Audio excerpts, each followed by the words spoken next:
Guys ఈ వీడియోలో నేను డిస్క్రిప్షన్ టేబుల్ అని చెప్పి ఒక కాన్సెప్ట్ ఉంది. Very simple guys. ఆ డిస్క్రిప్షన్ ఆఫ్ టేబుల్ పేరులోనే ఉందంటే ఆ టేబుల్ గురించి డిస్క్రైబ్ చేస్తుంది. అంటే ఎన్ని కాలమ్స్ ఉన్నాయి, ఆ కాలమ్స్కి ఏం డేటా టైప్స్ ఉన్నాయి అని ఒక టేబుల్ గురించి ఒక ఇన్ఫర్మేషన్ ఇస్తుంది. దాన్ని ఏమంటాము అంటే మనము డిస్క్రిప్షన్ ఆఫ్ టేబుల్ అంటాం.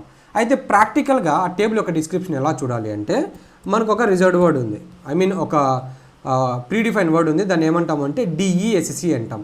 డిఈఎస్సి అంటే నథింగ్ బట్ డిస్క్రిప్షన్. దాన్ని షార్ట్ ఫామ్లో వాడు డిఈఎస్సి అని పెట్టాడు.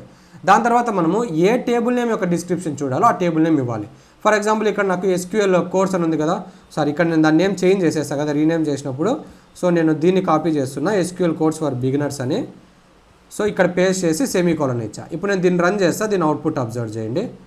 చూడండి ఇక్కడ ఏమొచ్చింది గైస్, నాకు టేబుల్ గురించి డిస్క్రిప్షన్ వచ్చింది. ఇక్కడ ఫీల్డ్ అని ఉంది. ఫీల్డ్ అంటే ఏమి అంటే ఏమేమి కాలమ్స్ ఉన్నాయి అని. కాలమ్ ఏ కాలమ్ బి అని ఉంది. అదేనా మనం ఇక్కడ క్రియేట్ చేసింది కాలమ్ ఏ కాలమ్ బి. సో ఫీల్డ్ అంటే కాలమ్ ఏ కాలమ్ నేమ్స్ వస్తాయి ఇలాగా. అండ్ దీని పక్కన ఏముంది టైప్ ఉంది. టైప్ అంటే ఏమి డేటా టైప్. మనకి ఏకి ఏం డేటా టైప్ ఇచ్చాము, ఇంట్ అని ఇచ్చాము. అదేనా ఇచ్చింది. ఇక్కడ బీకి ఏమి ఇచ్చాము, ఫ్లోట్ అని ఇచ్చాము. ఇక్కడ చూడండి. సో అంటే ఇప్పుడు మీకు ఈ లైన్ ఏం చేస్తుంది గైస్, డిఎస్సి లైన్ ఏం చేస్తుంది, ఒక టేబుల్ గురించి ఒక ఇన్ఫర్మేషన్ ఇస్తుంది మీకు. కాలమ్ నేమ్స్ ఏమి, డేటా టైప్స్ ఏమి అని. ఇక్కడ నల్లు, కీ, డిఫాల్ట్, ఎక్స్ట్రా అని కొన్ని ఉన్నాయి. ప్రస్తుతానికి దాని గురించి మర్చిపోయి నేను కమింగ్ వీడియోస్లో నీకు ఎక్స్ప్లెయిన్ చేస్తాను. నల్ అంటే ఏమి, కీ అంటే ఏమి అంతా అని చెప్పి.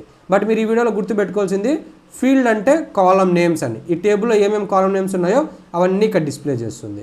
టైప్ అంటే మీనింగ్ డేటా టైప్ అని. ఈ కాలమ్కి ఏం డేటా టైప్ ఉందో అవన్నీ ఇక్కడ డిస్ప్లే చేస్తాయి ప్యారలల్గా. ఓకేనా. సో ఇప్పుడు చెప్పండి, డిఈఎస్సి టేబుల్ నేమ్ అని సేమ్ ఇస్తుంది. అది టేబుల్ యొక్క ఇన్ఫర్మేషన్ని మనకి అవుట్పుట్లో చూపిస్తుంది ఇలాగా. రైట్.